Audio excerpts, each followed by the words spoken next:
Hi, this is Dr. Adrienne. Welcome to Health Bite, the podcast where we explore all things health and wellness.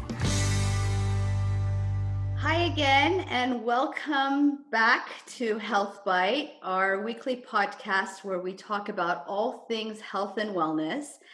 I am so excited today to have Dr. Maya, who is an ice cream doctor. And let me tell you, I've met a lot of doctors in my life, and I don't think anything is as cool as this, a doctor of ice cream. She is actually a PhD in food science, and she specializes in all things in regards to frozen desserts and actual ice cream scientist, or is an actual ice cream scientist. So she is an expert and an authority in this field. So welcome, Dr. Maya. I'm so glad to have you. Thank you, Dr. Adrienne. Thank you so much for having me. And I will agree, it is one of the coolest science and sweetest sciences that you can ever, I guess, get your taste buds on. That's right. So can you first tell me, first of all, how did you even discover this job? Because I think I always knew I wanted to be a doctor, but if someone had told me I could be a doctor of ice cream, I may have thought differently. I may have planned out differently my path. So how did you stumble into this amazing field? So I'm actually a chemist by trade. So I have a bachelor's of arts in chemistry from Carleton College in Northfield, Minnesota. That's where I really fell in love with the science of chemistry itself. And I was like, one day I was over at my best friend's house when I was in college, and we were sitting on her couch and we were watching the Food Network and the show Unwrapped, where they go in and literally unwrap how food is made. And this particular episode, they went into a flavor chemistry lab. And when you go into the flavor lab, there were literally all these glass vials with clear liquid inside. And I was like, what are they going to do? They literally use different compounds and flavors, mix them all together to be able to create different parts of your Thanksgiving meal taste like soda tastes like different parts of your Thanksgiving meal. So you had like green bean casserole flavored soda, you had turkey and I know you had mashed potato and gravy flavored soda, you had cranberry sauce flavored soda. And I know it's like, oh my gosh, world, like who would want to drink that? But I was so intrigued. I was like, oh my gosh, I'm a chemist. Like I could do that. And so I actually ended up interning at Malto Meal Cereal Company, which is a really big, popular cereal company in the Midwest. Interned there as a bike ride up from Carleton College. And there is when I really fell in love with food science. I wasn't so keen on grain science per se. I wasn't really into wheat and barley and oats and all of that. I know it's important. I know it's critical, but that just wasn't making my eyes light up. Nope, so, not as exciting as ice cream. That's for sure. Not as exciting as ice cream. And so during that internship, I remember asking myself, Maya, what do you love? Like you like food science, but what food could you study that you love? And I was like, oh my gosh. And you already know the answer. The answer, of course, is ice cream. So I told myself when I decided that I wanted to become an expert in all things ice cream and frozen aerated desserts in general, I was going to do what I love and love what I do for the rest of my life. And if you ask me, I don't really have a job. I have a lifestyle.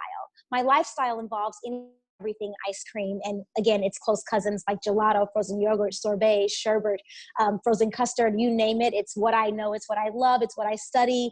And I just fell in love with it. It's literally makes my heart flutter.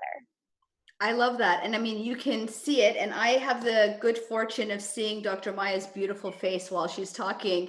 And she is lit up right now with ice cream. But that's amazing, right? I mean, that's when you really not only find your own true sweet spot, so to speak, but also contribute most to the world is when you align yourself with that passion. And it's obvious that you've done that. So kudos to you. That's amazing. Thank you. So what is your everyday, what is your day-to-day work as a food scientist? So my day-to-day work, I'm actually the head of international R&D for Cold Stone Creamery on the international side.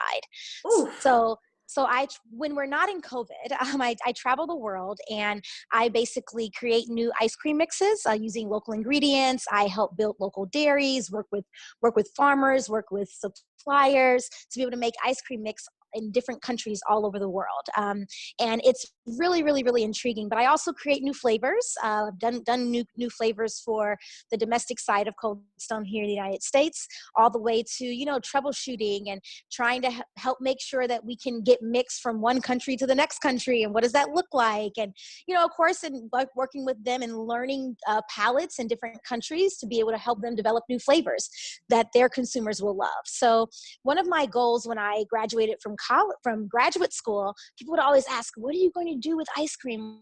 I know it makes you happy. I know you love it, but what are you going to do with it? And I said, you know what? I don't know, but I want to travel the world and make ice cream. And so for the past 4.5 years, I've been doing that. And literally, I love anything and everything that has to do with ice cream, not just because it tastes so good, but the relatability of it. It's a very relatable science. Food science in general is very relatable. We eat food pretty much every day. And so being able to speak with people, whether it's a 5-year-old or an 85-year-old, and share with them the science behind it, and a light bulb goes off because they can relate to it. They understand it when I talk about maybe iciness in ice cream or, anything of that nature. And they're like, wow, like I get it. This is so cool, literally. And I'm like, I Right? know, it's so cool. So, I now, that's what I do now for my work. But, anything and everything ice cream, I just, again, it just makes my tube socks go up and down. I just love it. I mean, it's so amazing what you're saying. I love it. And I love the concept of relatability. It's true. Even if you're not a sweet person or don't have a sweet tooth, ice cream is something that everyone can relate to as the fun summer time with grandparents or friends. I don't know. It makes you think of festive times, right? Yes, it's very nostalgic. I mean, everyone has that story of going to their favorite ice cream shop when they were a kid, or making ice cream at home with their family, or like that moment or those moments when they're like, ah, yes, it's such a great memory. And so ice cream does that to people. And especially during this time when it's such a hard time, not only in America but in the world, where people are very confused. People are yearning for things that will make them happy. So during quarantine, I actually started something that is called Ice Cream Sundays with Dr. Maya, where I go on Instagram Live at noon Pacific time, and I teach people how to make no churn ice cream or no churn frozen aerated desserts. And it not only, makes their taste buds dance, but it also brings them a sense of happiness, for that particular moment or through the week when they can look back at it or they have something to look forward to. And also something that brings the families together. And so for me, it's a way of, really tuning in and channeling in on what makes you healthy, not just with what you eat, but what you feel, and how you live outwardly. And so I think so much of what we do is not in terms of health, is not just what we put in, but how we live. And so me being able to come into people's homes on Sundays and through the week to be able to put a smile on their face and bring them so much joy through something that I am so passionate about, and something that makes me so incredibly happy, is just such a joy, especially during this time of the pandemic and just being at home so much. Yeah, you make such a good point that food is nostalgic and food is comforting. And this notion of comfort food is very much built into our physiology, right? So we know that stress and negative emotions or difficult emotions, I've talked about this before on this podcast, kind of hijack our hunger hormones. And when we consume foods that are dopamine pleasers, they tend to also kind of pacify those hunger hormones. So it does work in that way. But I like the point that you bring up about health. And if I can rephrase what you were saying, maybe the feeling or the mindfulness around it, because one of the things that I promote when I talk to patients is not to necessarily, for example, never eat ice cream, but really to like make it matter, right? So if you choose to eat something that you know is not nutrient full, right? But that gives you some kind of feeling or does something for you emotionally, that's okay. but then make it matter. Make it matter. Make it be an occasion or a sometimes food or a, something that actually you take part of in a mindful way so that it gives you joy, as opposed to what we sometimes get in the habit of, and a lot of people have been experiencing this right now in quarantine, of like the mindless eating where it's not even giving you joy, you're just doing it, right? And so there's a difference there. No, it's a huge difference. And as someone who eats ice cream for various reasons, I do research. So that's market research or just research in general, where I'm tasting it. Sometimes I taste, and sometimes I eat. Those are two different things. So I definitely get it. The mindfulness behind it is so incredibly important, and something that I intentionally do, when I come into people's homes on Sundays, to make sure that I am giving them something that isn't just something to look at, but something to really feel good about. And if that ice cream in turn Yes. can allow them to feel good as well, that's a winner for me. And no Yes. one can dictate when you can feel good, or how you can feel good, or what makes you feel good, or what makes you happy. But you can determine that for yourselves. And a lot of people, it's ice cream, or some Yes. version of the close cousins of ice cream. And so it's my absolute pleasure to be able to share my very unique but not so unique passion, because when you meet people, everyone has a favorite ice cream. Everyone has kind of a favorite flavor or a favorite brand, a favorite place, but most people don't meet ice cream scientists. And so Right. it's really funny, because as common as I think it is now, because it's what I do, I very much so realize it is extremely rare, and most people probably don't know ice cream science is even a thing that you can even study, let alone really even know how important food science is. So it not only feeds the soul, but it also feeds the mind. And so when people start learning more about their food, and learning more about food science, and what food scientists really do, who we really are, we're so much more than what people might think of lab coat speakers and goggles, or words on packages that you can't pronounce. And we're so much more than that. Food scientists really do make this world go round, and I choose to make the world go round with ice cream. Yeah, I love that. I love all of that so much. It's great. And I just want to reiterate in your own words, being in tune with yourself, because I think this is such an important point. My daughter earlier was like, "You're going to interview a ice cream woman for a podcast," and and really, I'm not, I'm not opposed to these things. It's Mhm. really about being in tune with yourself, and that's sometimes people find that as a restrictive concept, but it's No. actually not restricting at all. It actually enables you to get more joy, Hmm. right? Because you are really in the moment, embodying the pleasure that you're getting from those senses, from those tastes, Yep. from those taste buds. And speaking of taste buds, you brought up, palettes and different palettes across the world. And it's interesting. The first thing I think of is Japan, where like umami is something that is Yes. more important than it is to the US.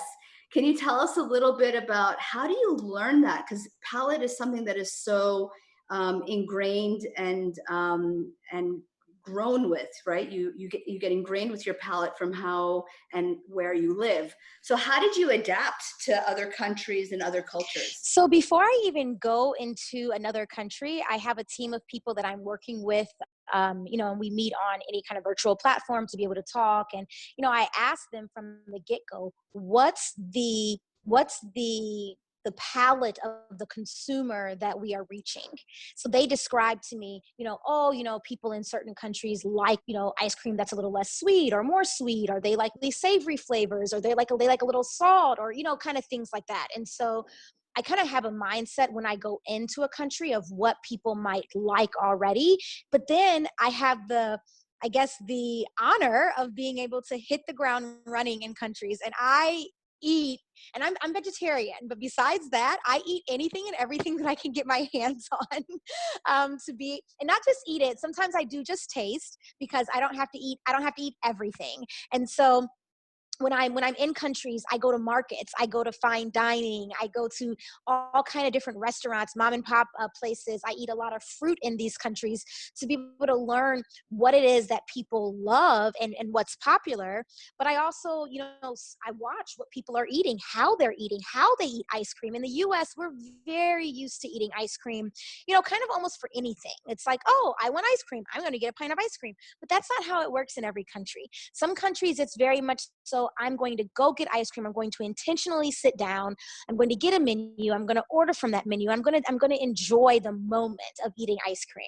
It's a Versus, process, right? It's not just, yes. again, it's a mindful process. It's not just a knee-jerk reaction. Right. And it's different in every country. And in some places, ice cream can be a knee-jerk reaction, which is totally fine too. If that's how the culture of the country is, doesn't mean you have to eat the ice cream right then and there, or the gelato, or the kulfi, or whatever it might be. But the learning process that I've had to take in the, almost 30 countries that I've been to, is very much so becoming in tune with how people behave, and the behavioral aspect around eating. Do they eat on the go, or do they sit down and eat? If they eat on the go, we need to make sure that we have sizes or packaging that's very much so portable, so they can eat on the go. Do they want to be able to look at a full menu to order their product? Do they want to be able to just look at a menu board and say, oh, point to that, and that's what they buy? So that's one thing that I absolutely love. I am a forever student, and someone who also spent time in school. You definitely Quite a what bit it of means to be time a in forever school, right? student. To get a Yes, PhD. So this wasn't, yes. you weren't sitting at Baskin Robbins like popping Dippin' Dots or whatever. You were in the No. library getting a PhD. So we Yes, do have in to the say that. lab. Yes, in the lab watching ice cream melt. In the lab trying to understand the impact of the microstructure of ice cream on our sensorial properties. So the size of ice crystals, the amount of partially coalesced fat, the degree of partial coalescence, the amount of air cells, the size of the air cells, the space between the lamella phase, which is the space between the air cells, and how all of that impacts how we perceive ice cream and what makes us coming back for more. And so much of what I've done is actually on the behavioral side of why we eat it and how we eat it, without actually having that as my broader dissertation, of course. But so much of it is how the consumer behaves around a product, and being able to travel internationally, see the world, explore the world, has really helped me to hone in on that much more. I would love to know some of the countries that you've been to, and maybe some of the most unusual flavors that you've uncovered, and maybe some of your favorite flavors that you've uncovered. Yes, so I've traveled for work. I have traveled to, let's see, Brazil, to Egypt, to Pakistan, Nigeria, to Taiwan, to Wow. Indonesia, to Thailand, to Kenya, to Japan, and I'm sure I'm missing some countries, the UAE. I'm sure I'm missing some countries here and there, but I've literally traveled the world. It's crazy. I always say, the places ice cream will take you. I never knew. I I always never wanted to knew travel. either. Yeah, Yeah. it's amazing. So tell me, what does ice cream look like in Egypt, for example? Ice cream in Egypt looks like ice cream in the US. The In regards flavors to might be flavor different. profiles, Yeah, yeah. the flavor will be different. Yeah. So in Egypt, mastic is a very popular flavor. That is kind of like an earthy flavor. Uh-huh. That's kind of the best way I know how to describe it. Earthy with a hint of a sharpness to it, and that's a very popular flavor there. In Egypt, they like their flavors very intense, so the flavor profile is very heightened. They like a lot of flavor, a punch of flavor coming through with their ice cream or with their food in general, which I love because it's quite different from other countries that are kind of a little bit more subtle. In Taiwan, tea is, I mean, it's the tea capital of the world. There's so much tea. I don't know if it's a tea capital, but they grow a lot of tea there. Yes, yes. And so, tea is very popular there, but the flavor can be very, very subtle. But they like a little pop of a little kind of like they like salty foods in Taiwan. And so a little pop of sea salt can go a long way with the ice cream if they think the ice cream might be a little sweet or something like that.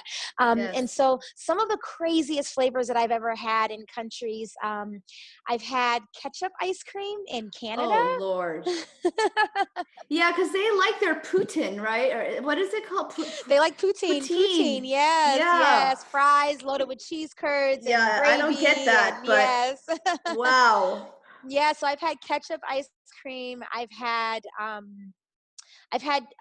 garlic ice cream. I've had, actually, here in the States, I've had Dorito ice cream, which I would Whew. not recommend that either. Whew.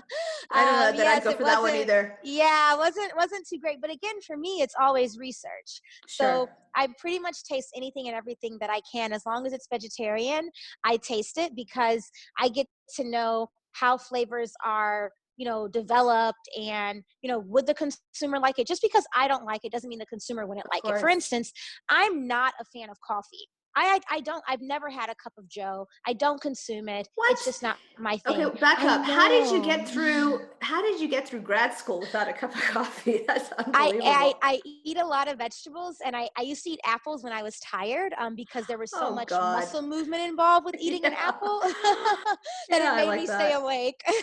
Yeah, I think I'm gonna try that one when I'm feeling tired, eat an apple. Yeah, that's I don't that's know that's that kind of my even trick. I can't get away with that kind of recommendation. That's hilarious. I do it. I've done it. It's my thing.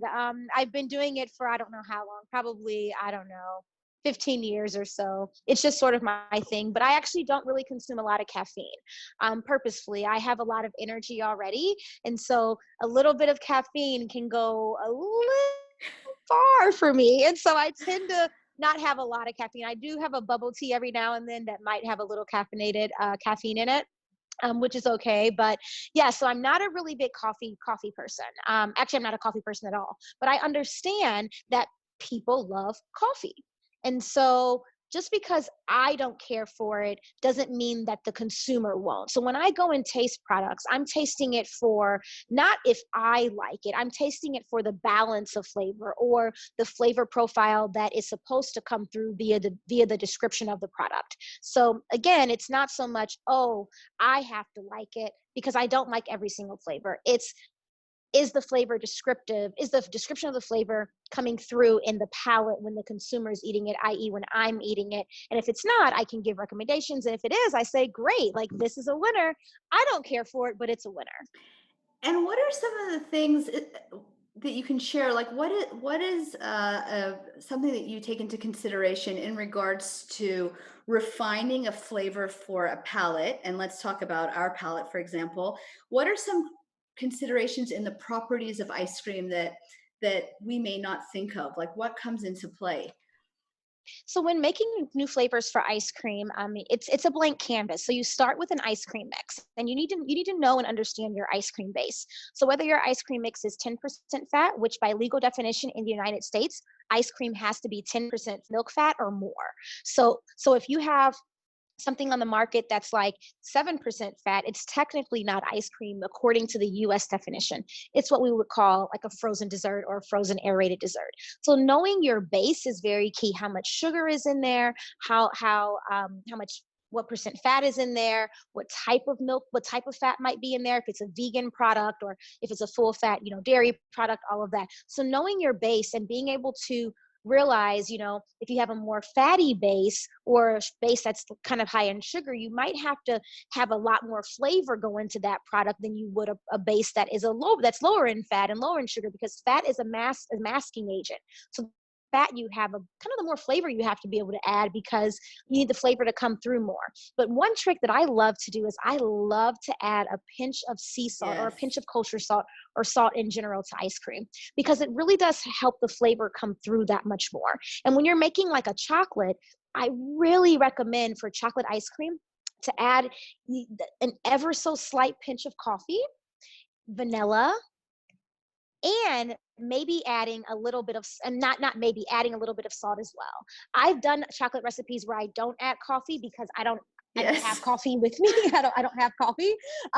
So some of the recipes that I've put out maybe don't have coffee, but I'm actually doing a coffee recipe very soon for Ice Cream Sundays with Dr. Maya, where I will recommend for people to add a little bit of chocolate to that coffee, just a little pinch, because some of those different flavors that come in can help round out the ice cream. So I recommend for anyone playing around with ice cream flavors or just trying to explore new things, to be able to really understand your base and then just try it. But know that when the product is in the mix form, when it's just liquid, and then when you put it in an ice cream machine, when you flavor it and then put it in an ice cream machine to create the actual ice cream, the flavor will change a little, because you're now coming from a product that's cold, refrigeration temperature, now to a product that's frozen.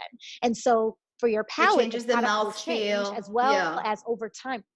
It changes everything. It changes the taste, it changes the mouthfeel, it changes the perception of the flavor in general, as well as the flavor needs to sort of develop over time. So imagine sort of having, you and your family, you're making a puzzle, but the puzzle, in order for it to be set, you need to put like that puzzle glue on top of it, and then you need to let that dry. So that takes time for that puzzle to be fully complete. The same as ice cream. When you first flavor ice cream, put it in the machine and then take it out and put it into your hardening freezer, and then transfer it into a lower temp freezer. You need to be able to make sure that you give it time for the flavor to develop, just like you give it time for that puzzle to fully set, because the flavor will change. The product that you make today will be different than the product that you eat tomorrow. So I always recommend people, let your product sit for about 24 hours, and that's okay. But if you're like me sometimes and you just can't wait, I get it, because there's nothing There like are ice so cream many fresh off. It's considerations that so you don't think amazing. about, right? And it's funny because, I Yes. do some Persian cooking from my cultural background, and people always say Hmm. that Persian food tastes better when it's at least one day left over, because it allows the flavors to really sit, Yes, right? the flavors are melding. Yes, it's the same in ice cream. The flavors can really And meld they together, set, and yeah, that they makes a set big over time. difference. And we've They talked set. so much about food because we're Yes, both yes. foodies, but I also know from your bio that Mhm. you balance out your love of food and ice cream with a very active lifestyle, right? And you were sharing that you Yes. have ran many half marathons, full marathons, have participated in triathlons. You actually were a winner of the Amazing Race one season, which is phenomenal. So tell me a little bit about how you balance your joy of food with your joy of movement. I imagine there's joy in it if you can do so much of it, right? Yes, I think for me, life is a balance. It's a balancing act, and every day is different. But for me, it's about being balanced mentally, being balanced physically. That's my me time. When I am able to go on a 5 mile run in the morning, 7 mile run, maybe 10 mile run, depending upon kind of where I am in life and in my headspace. That allows me to be able to be one with me, just like listen to the sound of my feet hitting the pavement and just go. And so it's not so much about the act of, oh my gosh, I have to work out. It's my mental balance that it Yes. brings. It's my therapy. It's my me time. It's my time to just go and think about whatever it is I want to think about, or not think about anything. Sometimes I run and I come back home and I'm like, where did I just What go? happened? Like, yeah, what happened? What did I just do? Okay, I know I ran, but like that's all I really remember. And those are some of the days I look forward to most, because that means that I can really just relax and just be one with the movement of my body. And for me, that's really important, because there are things in life that are very stressful, and I need to be able to balance it out. And so that's kind of Yes. how I get my balance. And then I'm a person, I really, really, really love challenges. So whether it's a mental challenge or a physical challenge, I just love being challenged. And so for me, going on the Amazing Race with my former lab mate and of course still friend, Dr. Amy DeYoung, she's a candy scientist. Love it. Yes, I know, we were deemed the sweet scientist on the Amazing Race, where we set out to literally, run this race and see what would happen. But starting off and just wanting to even try out for the Amazing Race came down to me looking for something that would challenge me beyond the scope of what I was already doing. At the time of doing the Amazing Race, I was getting my PhD. I had already a marathon, or maybe two. I think I had ran, yeah, I basically ran two marathons at the time, a number of half marathons, done triathlons, and I was reaching the highest accolade in my career with getting my PhD. And I was like, I need another challenge. Like, I need something more. I need something to really feed this soul of like what it is that drives me. And so I was like, who wouldn't want to run around the world and win some money along the way and just have a blast? And so Amy and I tried out for the Amazing Race. We got called back. 8 months later, we get a phone call saying, "Oh my gosh, you guys are going on the Amazing Race." We run the race against 10 other teams of two, and we became the third Wow. female team to win the Amazing Race. It's absolutely, I still am in shock sometimes. I just can't believe that that's what I did, and that's what I set out to do. And the beauty of it is that so much of the Amazing Race is the beauty of the Amazing Race is so much more than just the race itself. It's the aftermath of people being able to get inspired from things that you did by seeing you stay true to yourself while in these really hard situations, for you to keep a positive attitude and inspire other people, Persevere. persevere. And we Yeah. were the true Yeah. underdogs. We only won one leg of the race, which was the last leg, which is That's crazy. incredible. It teaches you to never give up. I mean, there's so many things in what you've said that really resonate with me. First off, the conversation around the running and getting into your body, and the beauty of that. Of sometimes we shy away from exertion, Yeah. but one of the beauties of exercise is that it kind of forces you into your body, and when you're in your body, you're out of your mind. And who couldn't take a break? Who couldn't use a break from the Yes. craziness of our mind, especially Yes. these days? And so Yes. I really, for people who aren't physically active, I love to encourage them. This is not a punishment, right? Don't think of it as a No. punishment. This is really, if you can embrace the hustle, then you can really get the experience of being out of your mind and in your body, which is such a beautiful thing. And the second point that I loved in regards to your race is this whole notion of like continued challenge. I mean, I think sometimes people would look at someone like you from the outside. You're young, you're spunky, you have a PhD, you're traveling all around the world, not a care in the world, right? And it almost feels like effortless, but nothing is effortless, No. right? Not And at so all. it speaks to you're accomplishing that race, or even signing up for it, speaks towards the tenacity and the mindset that it requires to achieve your goals, right? It doesn't just plop into your lap. It really is a No. mindset. Yes.